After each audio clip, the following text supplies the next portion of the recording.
Hello everyone, मैं हूं प्रकाश प्रजापति। आज ट्रू मीडिया के पॉडकास्ट में हमारे मेहमान हैं श्री विजय सक्सेना जी। विजय सक्सेना जी वरिष्ठ समाज सेवी हैं और पर्यावरणविद भी हैं। विजय सक्सेना जी, आपका ट्रू मीडिया के पॉडकास्ट में हार्दिक अभिनंदन है, स्वागत है। धन्यवाद जी। हम जैसा कि ट्रू मीडिया पॉडकास्ट की परंपरा है, हम प्रश्नों की ओर चलते हैं। हम जानना चाहते हैं कि आप अपने सामाजिक कार्यों के बारे में बताएं, खासकर उन लोगों की सहायता के लिए जो समाज जिन्हें हमेशा नज़रअंदाज करता है।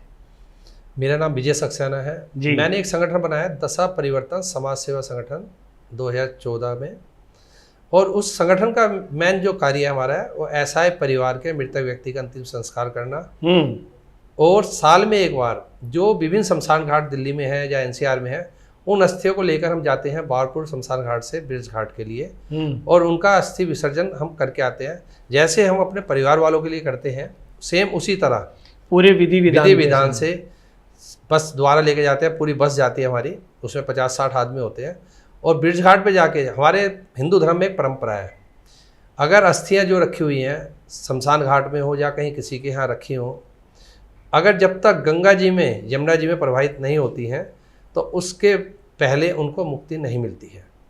अपनी इस परंपरा को हम निभा रहे हैं, और हमें सहयोग अपने समाज का बहुत मिलता है, अपने संगठन के मेंबर जो हैं उनका बहुत सहयोग मिलता है। सक्सेना जी, हम ये जानना चाहेंगे, जैसा आपने बताया कि हिंदू धर्म और सनातन धर्म में ये परंपरा है कि जब तक किसी भी अंत्येष्टि को गंगा या यमुना में प्रभावित नहीं किया जाता, जब तक उनको पुनर्जन्म नहीं मिलता या उनको शांति नहीं मिलती।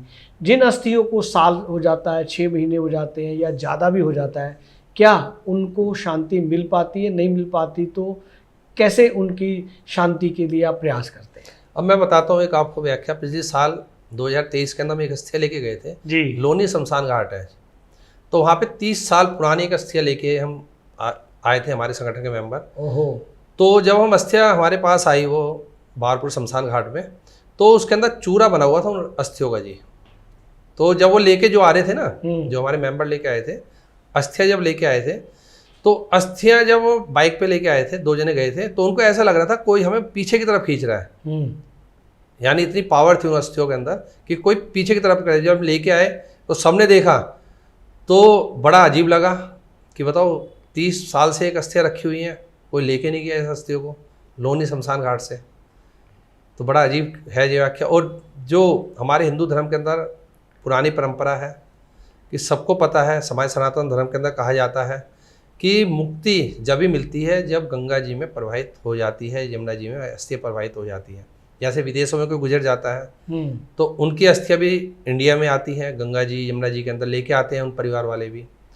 तो हम जैसे कोई बाहर का भी कोई अस्थियाँ होती है उनसे भी कॉन्टैक्ट में रहते हैं कि अगर हो तो हमें बताइए, हम लेके जाएंगे उन अस्थियों को। आप अपने आसपास के कितने शमशान घाटों से इन लावारिस अस्थियों को इकट्ठा करते हैं, और ये प्रेरणा आपको कैसे जगी? प्रेरणा तो मुझे जो भोले शंकर जी ने दी है और मेरे माँ बाप ने दी है।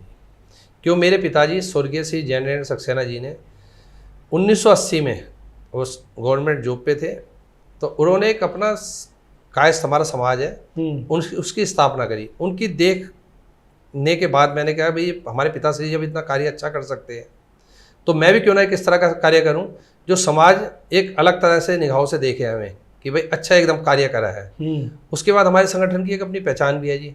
हम बाहर से कोई फंडिंग नहीं लेते, गवर्नमेंट से कोई फंडिंग नहीं चाहिए हमें, अपने मेंबर तक ही हम सीमित हैं और अपने सेवा कार्य में लगे रहते हैं हम सब जगह। ये प्रेरणा आपको आपके पिताश्री से मिली, मेरे लेकिन ये लावारिस अस्थियों की प्रेरणा कैसे मिली? लावारिस अस्थियों का ऐसा है जी, हम जैसे हम शमशान घाटों में जाते हैं जी, अंतिम संस्कार करवाने, ऐसा है परिवार का कोई व्यक्ति गुजर जाता है, और पैसे की व्यवस्था बहुत है आजकल के समय।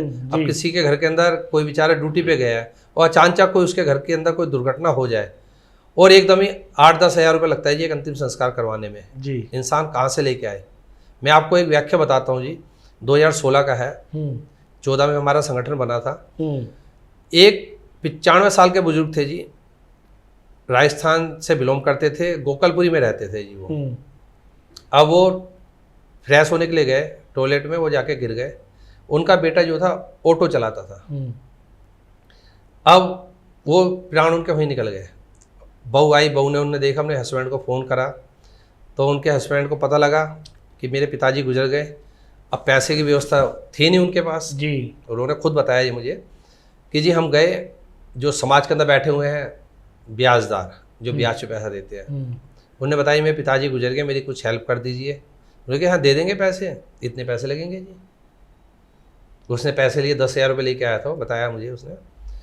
अब उनने मौजपुर शमशान घाट पर उन्हें आके बोर्ड देखा हमारे संगठन का, दशा परिवर्तन का, तो उसने हमें फ़ोन करा कि जी ऐसे ऐसे मेरे पिताजी गुजर गए, आप कुछ हेल्प कर दोगे। मैं ये संगठन इसलिए बनाया जी। हम वहाँ पे गए, उस परिवार से मिले, उस परिवार की हेल्प करी हमने। हेल्प तो प्रभु करता है, हम कौन है, कुछ भी नहीं, तो माध्यम बनाया मैं तो। हमने उनको उनकी हेल्प करके, तो उस व्यक्ति के हाथ जुड़ गए ऐसे जी कि आप भगवान का रूप है, भगवान नहीं है, भगवान ने हमें भेजा है। वाह वाह, सही है जी। तो मैंने कहा जो आपने पैसे लिए ना, आप उसके पैसे वापसी कर दीजिए। और उसने अपना नंबर भी दिया मुझे, कभी भी सक्सेना जी आपको ज़रूरत हो, ऑटो चलाता था, मुझे आधी रात को भी आप याद कर सकते हो। वाह वाह, ये कहें कि आपने एक व्यक्ति को भी कमा लिया। लोग पैसे कमाते हैं लेकिन आपने एक व्यक्ति को भी कमा लिया। बस प्रभु ने एक सहयोग हमें करा रखा है कि हमें अच्छा मित्र दे रखे हैं। जी जी जी, संगठन के अच्छे मेंबर मिले हुए हैं हमें, बहुत अच्छी बात है।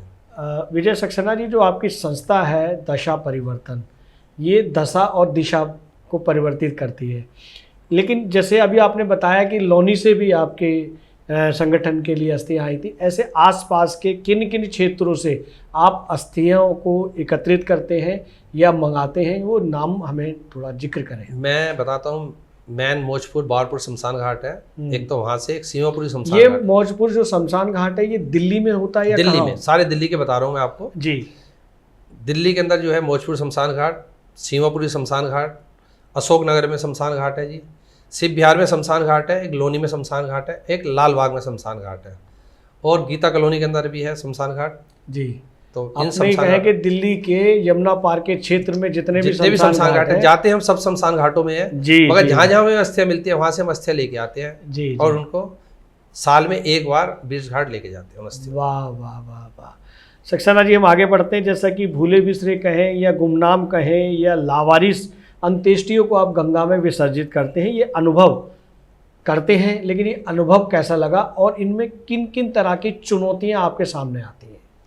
चुनौतियां तो मुझे तो कुछ नहीं लगी जी, मगर ये अच्छा लगा कि हम अपने परिवार वालों के लिए तो करते हैं जी, मगर एक हटके जिनको हम जानते नहीं उनको लेके जाना एक अलग अनुभव है कि ऐसा लगता है जैसे हमारे साथ प्रभु की पूरी कृपा हो रखी है। और हमारे साथ 50-60 आदमी जब मेंबर जाते हैं हमारे, तो एक जब ब्रिज घाट पे जाते हैं एक अलग ही स्वरूप होता है। वहाँ पे हम हवन करते हैं, पूरा एक बना रखा होता है हमने, पंडित जी ने वहाँ पे मंच सा बना रखा होता है, यहाँ पे हम हवन कुंड बना रखा है, वहाँ पे हम हवन करते हैं और उन सब अस्थियों को गंगा जी में प्रवाहित करते हैं नाव के द्वारा, नाव में लेके जाते हैं और फिर उसके मध्य में ले जाके फिर विसर्जन करना। उसके बाद जब वो सब कार्य करने के बाद फिर हवन करते हैं जी, हवन के बाद फिर भोजन प्रसाद, अच्छा, भंडारे का, पंडित जी को दक्षिणाएं जो हम अपने परिवार के लिए करते हैं, ऐसे ही उन परिवारों को। वाह वाह वाह वाह।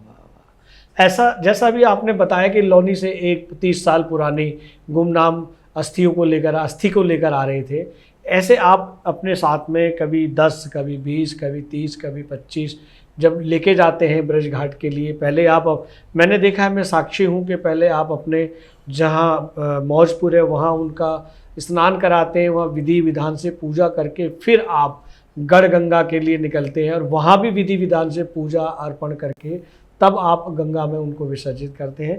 कभी आपको इन सब क्रिया के करते हुए भी कभी आपको भी लगा कि किसी की आत्मा आपको खींच रही है या आशीर्वाद दे रही है या आपका नुकसान कर रही है या आपको लाभ दे रही है? जितनी भी अस्थियाँ हम करते हैं हमें तो ये लगता है उनका आशीर्वाद मुझे, मेरे परिवार को और मेरे संगठन को जी सबको मिलता है। वाह। कि वो भी चाहती हैं कि हमें कोई तो ऐसा व्यक्ति चला इस संसार के अंदर हमें लेके चला है जो हमें मुक्ति के द्वार तक छोड़ के आ रहा है। वाह वाह वाह। मतलब कभी कोई ऐसी घटना नहीं हुई जिसका नुकसान हुआ, हमेशा पॉजिटिविटी रही। पॉजिटिव। अब हमारे संगठन को 10 साल हो गए, अभी 23 अगस्त 2024 को हमारे संगठन ने महाशांति यज्ञ का आयोजन कराया था जी। उसमें जिन मृतकों की हमने परिवार वालों की सहायता करी है उन परिवार वालों को बुलाया था उस हवन के लिए। वाह। उनको भी बुलाया, साधु संतों का आशीर्वाद मिला हमारे संगठन को और समाज के सामान्य व्यक्ति, समाज सेवक, उनका भी हमने सम्मान करा था जी जी। वो भी बड़े खुश हुए कि इस तरह का संगठन भी एक दिल्ली के अंदर है। वाह वाह वाह, ये कहें कि ये आपके माता पिता के दादा दादी के संस्कार हैं जिनको आप रोपित कर रहे हैं, जिन्हें आगे बढ़ा रहे हैं। बहुत शुभकामनाएं आपको ट्रू मीडिया परिवार की ओर से। हम आगे बढ़ते हैं सक्सेना जी प्रश्न की ओर कि आपकी सामाजिक सेवा की कोई ऐसी विशेष घटना हो वो हमें बताएं जो आपको इस मार्ग पर चलने के लिए प्रेरित करती है। मार्ग पे ऐसा है जी, हमारे क्षेत्र में एक बार एक व्यक्ति गुजरा। अब उसके बाद जब क्षेत्र के व्यक्ति को पता लगा उसके पैसे की व्यवस्था नहीं थी, तो जब लोग आगे पैसे चंदा इकट्ठा करने के लिए लगे, अब कोई तो चंदा देना चाहता था जी उस कार्य के लिए जी, और कोई व्यक्ति नहीं देना चाहता था। तो मुझे बड़ा अजीब लगा कि वो व्यक्ति तो चला गया इस संसार से, उस परिवार के पास भी जाकर हेल्प की जरूरत है उसको, जी, और लोग इसमें भी राजनीति कर रहे हैं।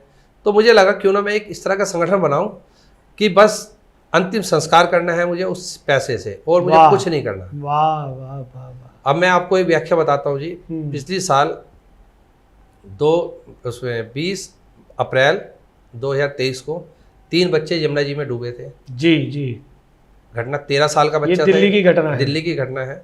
दुर्गापुरी के रहने वाले थे वो परिवार, गरीब परिवारों से थे। 13 साल का बच्चा था, एक 12 साल का था, एक 11 साल का था। 3 बच्चे थे। जब हमारे संगठन ने उनका अंतिम संस्कार करा, मेरी आंखों से आंसू आ गए जी कि जवान छोटे छोटे बच्चे बिल्कुल कि माँ बाप बेचारे, एक की तो माँ भी नहीं थी बेचारे की बच्चे की, तो बड़ा रोना आया था उस टाइम कि देखो प्रभु ने कितना बड़ा दुख दिया है इन परिवारों को। एक और बताता हूँ मैं आपको। एक दिन पहले हम महिला के अंतिम संस्कार करवा के आए। उस दिन उसका हस्बैंड मिला हमें जी, अगले दिन उसका हस्बैंड गुजर गया। Oh my God. जिससे हम एक दिन पहले मिले हैं, अपनी मिसेज का वो अंतिम संस्कार करवा रहा है हमारे संगठन के द्वारा, अगले दिन वो व्यक्ति गुजर गया। तो बड़ा दुख होता है कभी कभी। तो कुछ परिस्थितियां जो आगे सामने आती है, जो प्रैक्टिकल आती है, तो उनको देखकर या उनको महसूस करके हमें बड़ा दुख होता है। वाकई। हम आगे बढ़ते हैं सक्सेना जी। जैसा कि आपके द्वारा जो ये कार्य किए जा रहे हैं, ये जो निःशुल्क कार्य किए जा रहे हैं, जो बिना स्वार्थ के कार्य किए जा रहे हैं, इस पर समाज पर क्या असर पड़ रहा है? समाज क्या इसे एक्सेप्ट कर रहा है, या इसमें भी आपको कुछ लोग ताने मारते हैं या कमियां गिनते हैं या कुछ और कहते हैं? नहीं, ताने तो समाज से मिलते हैं। जब जी। कोई भी आप अच्छा कार्य करोगे जी, तो समाज एंटी जरूर चलेगा, ये आप मान के चलिए जी।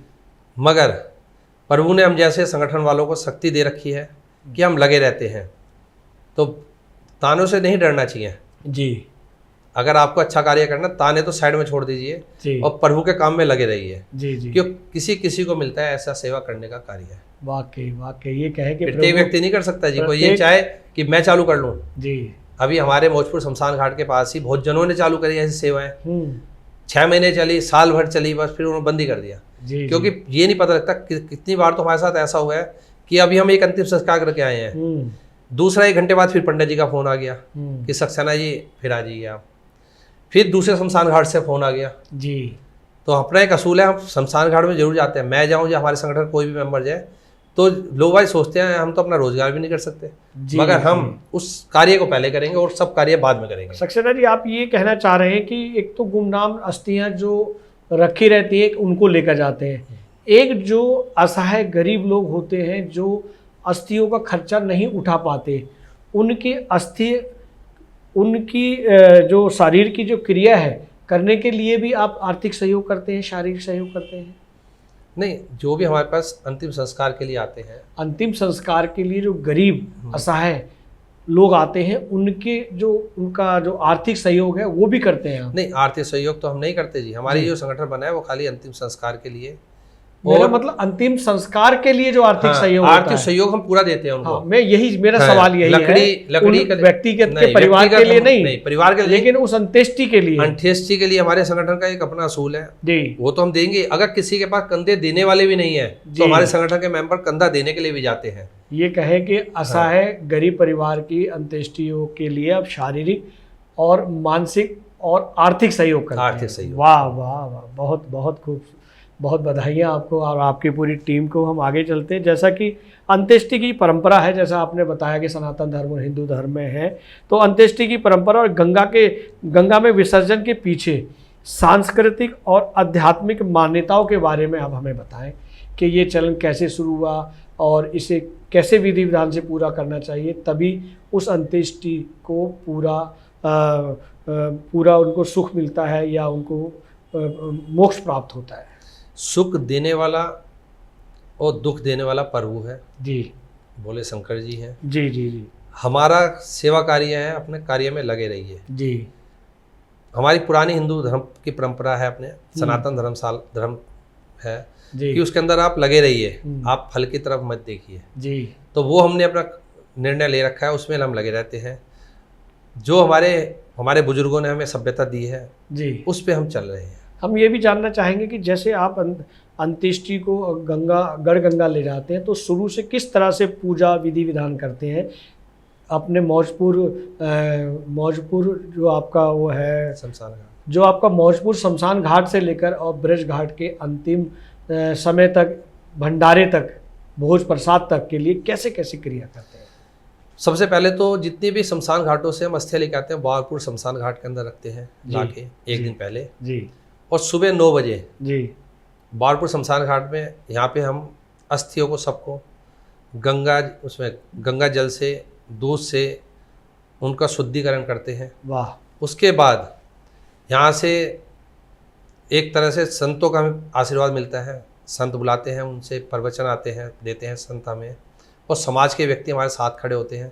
उसका यहाँ से हम लेके चलते हैं बस दोबारा ब्रिज घाट लेके जाते हैं। फिर उस जगह जाके वहाँ पे जो पंडित जी होते हैं, 10-11 पंडित जी होते हैं वहाँ पे, तो वो उन अस्थियों को शुद्धिकरण करते हैं वहाँ पे मंत्रों के द्वारा गंगा जी के जल लेके। उसके बाद फिर हम लेके जाते हैं नाव में, अपने संगठन के मेंबरों के द्वारा 3-4 नाव में, फिर उनको गंगा जी में प्रवाहित करते हैं। उसके बाद फिर सब नहाना धोना करने के बाद जी फिर हम हवन पे बैठते हैं। हवन होता है वहाँ पे। हवन के बाद फिर प्रसाद, 11 पंडित जियों को प्रसाद खिलाना 13वीं के जैसे हम करते हैं अपने परिवार के लिए। और उसके बाद फिर वहाँ पे भंडारे का आयोजन करा जाता है। उन ब्राह्मणों को भी आप दान दक्षिणा क्या देते हैं? जैसे दक्षिणा, जैसे वस्त्र हो गए, नगद हो गए पैसे अपने, और जो सामान जैसे यहाँ पे हम देते हैं रीति रिवाज है, कपड़े हो गए, और जो सामान होता है जी, खाट हो गई, और जो भी आइटम है वो दिए जाते हैं। अच्छा, क्या बात है। उसके बाद भंडारा करते हैं। भंडारा, उसके बाद अपने दिल्ली वापसी। वाह वाह वाह वाह, क्योंकि 10 बजे निकल के फिर हम शाम को ही आते हैं, रात के समय। जी जी, पूरा वही सिस्टम। ये इस तरह के कार्य करते करते आपको बड़ा आनंद महसूस होता है। हम ये भी जानना चाहेंगे कि आप भविष्य में इस क्षेत्र में किस प्रकार से और सुधार चाहते हैं, कि भी अगर इसमें सुधार हो तो और अच्छा ऐसा किया जा सकता है। मेरा मानना तो ये है जी, जैसे हम अंतिम संस्कार करवाते हैं, मैं ये चाहता हूँ कि हमारे यहाँ संगठन से परिवार वाले पैसा ना लें, उनके रिश्तेदार उस सेवा कार्य को करें तो बहुत अच्छा लगेगा मुझे तो। ये सोचने का विषय है हिंदू धर्म के अंदर हमारे, कि भाई संगठन पैसा लगा रहा है अंतिम संस्कार में। जब इंसान हमारे संसार से विदा होता है, वो आखिरी टाइम होता है उसका। बिल्कुल बिल्कुल। उसके बाद आप उसके लिए भंडारे करो, कुछ करो, कोई फायदा नहीं। अंतिम संस्कार तो अपने पैसे से कीजिए। वाकई। मगर परेशानी वो है कि महंगाई बहुत ज़्यादा है। एक अंतिम संस्कार 10,000 के लगभग खर्चा आ ही जाता है जी। तो लोग उस महंगाई के चक्कर में हम जैसे संगठन वालों को याद करते हैं। वाह वाह वाह वाह वाह, अच्छा आपने ये सुझाव दिया है कि जो व्यक्ति मृत व्यक्ति है, असहाय व्यक्ति है, तो उसके रिश्तेदार ही उस क्रिया को पूर्ण करें तो उनको उसका लाभ मिलेगा, ताप मिलेगा, प्रभु से उनको शुद्धिकरण या जो भी प्राप्त होते हैं वो मिलेंगे। अगर ये परंपरा वो अपने ही करते हैं तो ऐसी संस्थाएं दशा परिवर्तन ही एक रहे, ज़्यादा ना बने मेरा तो ये, ताकि ये भी एक असामाजिक समाज की एक क्रिया ठीक नहीं है। जैसे कि लोग अपने माता पिता को जो है वृद्धाश्रम में छोड़ आते हैं और वहाँ रख देते हैं, क्योंकि वृद्ध आश्रम की संख्या दिन प्रतिदिन बढ़ती जा रही है। आप भी चाहते हैं कि जैसे वृद्ध आश्रम की संस्थाएं बढ़ती जा रही हैं, ऐसे दशा परिवर्तन जैसी संस्थाएं ना बढ़ें। ये बड़े दुखद की बात होगी। चलिए हम यहाँ भी आपसे एक प्रश्न करते हैं कि ये जो हमारे वृद्ध आश्रम की संख्या बढ़ती जा रही है, इस पर क्या कहना चाहेंगे समाज के लिए? ये क्यों बढ़ रहे हैं, इन्हें कैसे रोका जाए? इसके लिए ऐसा है जी, हम सब जने पैसे की तरफ भाग रहे हैं जी। अपने बच्चों को हम अच्छी सभ्यता नहीं देते। अगर हम उन बच्चों को बिठा के अपने धर्म के बारे में बताएं तो ये नौबत नहीं आएगी। और किसी में देखिए आप, भाई हिंदू धर्म में ज़्यादातर सबसे ज़्यादा आश्रम खुल रहे हैं जी। तो बहुत सोचने का विषय है इसकी तरफ कि मतलब भाई आप ये मानते हैं कि जो हम बच्चों को संस्कार दे रहे हैं उनमें कमी है? उनमें कमी है, उनमें कमी है, क्योंकि बच्चों को क्योंकि हम अपने ग्रंथ नहीं बताते उनको कि हमारे ग्रंथों में क्या लिखा हुआ है। जी जी हम स्टार्टिंग से ही उनको मोबाइल दे देते हैं हाथ में, जी। मोबाइल के अंदर ही बच्चे लगे रहते हैं, या स्कूल की तरफ जाते हैं, स्कूल में वो सभ्यता है नहीं जी जी कि हमारे हिंदू धर्म के बारे में बताया जाए। या कॉलेजों में जाते हैं तो वो अंग्रेजी में चले जाते हैं, उन्हें हिंदू धर्म या सनातन धर्म की कोई ज्ञान नहीं होता। वो फिर अपने एकलपन में और परिवार को छोड़ते हुए, रिश्तेदारों को छोड़ते हुए, माता पिता को छोड़ते हुए फिर वो आगे बढ़ जाते हैं। लेकिन उन्हें ये भी तो समझाना चाहिए कि बच्चों आप भी तो माता पिता बनेंगे। अब मैं आपको समझाए? अब मैं एक व्याख्या बताता हूँ जी आपको। जी। एक माता जी गुजरी जी 90 साल की जी। उसके 9 बच्चे थे जी, 5 बेटे 4 बेटियां। ऐसे परिवार को कहा जाएगा संपन्न परिवार। बिल्कुल। माता जी के प्राण निकले जी अपनी बेटी के यहाँ। 5 बेटों में कोई बेटा नहीं आया जी, मतलब अंतिम संस्कार में शामिल नहीं हुए, कोई भी नहीं आया जी। ओहो। उनकी माता जी की जो नाती था, बेटी का बेटा, उसने अग्नि दी और हमारे संगठन ने अंतिम संस्कार करा। अब बताइए हमारा संगठन, हमारा समाज कहाँ जा रहा है, किस दिशा में जा रहा है? ये सोचने का विषय है बहुत। इस विषय में आप क्या कहना चाहेंगे हमारे दर्शकों को कि उनके साथ भी ऐसा ना हो, ऐसे क्या काम करें क्या ना करें? मैं तो ये कहता हूँ जी कि हम अपने बच्चों को समझाएं कि बच्चों पहले परिवार है, परिवार की तरफ देखिए आप। परिवार के अलग बाहर भागोगे तो परेशान रहोगे। परिवार की सभ्यता लीजिए आप। बाहर जो भी है वो सब बेकार चीज़ें मिलती हैं मोबाइल के थ्रू हमें। तो हमारे ये है कि बच्चों को हिंदू धर्म के बारे में बताया जाए, अपने ग्रंथ बताए जाए कि ग्रंथों में ये चीज़ लिखी हुई है। बस यही मुझे कहना। क्या आप सरकार से कुछ नहीं कहना चाहेंगे कि माँ बाप के साथ साथ में उनकी जो बेसिक शिक्षा होती है, उन बेसिक शिक्षा में भी हमारे जो पौराणिक आध्यात्मिक धार्मिक ग्रंथ हैं उन्हें उसमें जोड़ा जाए, ताकि बच्चे घर से ना सीख पाएँ तो हमारी किताबों से सीख सकें? नहीं, गवर्नमेंट को तो इस चीज़ के लिए देखना चाहिए कि हम जब स्कूल में पढ़ते थे हमें भी अकबर पढ़ाया गया, हुमायूं पढ़ाया गया, सही है जी। हमें अपने धर्म के बारे में नहीं पढ़ाया गया उस टाइम भी जी। लेकिन अब जो हमारी सरकार है वो सनातनी सरकार है, केंद्र सरकार जो है, तो उसमें आप हमारे चैनल के माध्यम से, ट्रू मीडिया पॉडकास्ट के माध्यम से हमारे प्रधानमंत्री जी को या राष्ट्रपति जी को क्या कहें ताकि ये दिशा या दशा ऐसे बदल जाती है वो बदले ना, हमारी संस्कृति में ही रहे? मैं तो इंडिया गवर्नमेंट से ये कहना चाहता हूँ कि जो हमारे किताबें हैं, कोर्स है हमारे बच्चों का, उसमें हिंदू सभ्यता के बारे में बताया जाए जी। जो मुगलों का लिखा हुआ है उसको हटाया जाए। ये है हमारी तो रिक्वेस्ट गवर्नमेंट से। वाह वाह, बहुत अच्छे। हम आगे बढ़ते हैं। एक और प्रश्न यकायक मेरे दिमाग में आ रहा है सक्सेना जी कि जैसा आपने एक आध्यात्मिक के बारे में कहा कि सरकार से उसमें जोड़ा जाए, लेकिन एक ये भी देखा जाए कि हमारे जो हिंदी भाषी है या हिंदुस्तान है या सनातन में जो पति पत्नी के संबंध विच्छेद होते हैं, जिसे उर्दू में तलाक कहते हैं, वो हिंदी के शब्द में डिक्शनरी में है ही नहीं। उसके बावजूद भी वर्तमान में तलाक होने की जो घटनाएं दिन प्रतिदिन बढ़ती जा रही हैं, इस विषय में क्या कहेंगे? इसमें तो ये परिवार अपने बच्चों को अपने साथ नहीं बिठाता, मेन दिक्कत तो ये है।